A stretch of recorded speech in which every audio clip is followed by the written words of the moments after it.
Iran যুদ্ধ নিয়ে মার্কিন গণমাধ্যমে সংবাদ প্রকাশকে ভার্চুয়াল বিশ্বাসঘাতকতা বলে আখ্যা দিয়েছেন যুক্তরাষ্ট্রের প্রেসিডেন্ট ডোনাল্ড ট্রাম্প। ইরানকে শক্ত অবস্থানে দেখানো কিছু প্রতিবেদন শত্রুপক্ষকে সহায়তা করছে বলেও অভিযোগ করেছেন তিনি। কাতার ভিত্তিক সংবাদ মাধ্যম আল জাজিরার এক প্রতিবেদনে এ তথ্য জানানো হয়।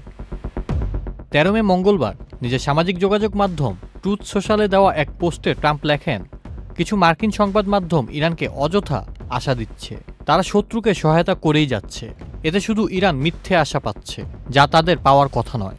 এছাড়া ট্রাম্প আরও লেখেন, শুধু পরাজিত, অকৃতজ্ঞ ও বোকা লোকেরাই আমেরিকার বিরুদ্ধে অবস্থান নিতে পারে। এর আগেও ইরান যুদ্ধ নিয়ে সমালোচনামূলক প্রতিবেদন প্রকাশের কারণে বিভিন্ন মার্কিন সংবাদ মাধ্যমের সমালোচনা করেছিলেন ট্রাম্প প্রশাসনের শীর্ষ কর্মকর্তারা। এক লাইটেই নিশ্চিন্তে চলে দিনের পর দিন। Walton emergency bulb, the best emergency bulb. তবে কোন কোন গণমাধ্যমের প্রতিবেদনে কথা তিনি বলেছেন সে বিষয়ে স্পষ্ট করে কিছু জানাননি ট্রাম্প।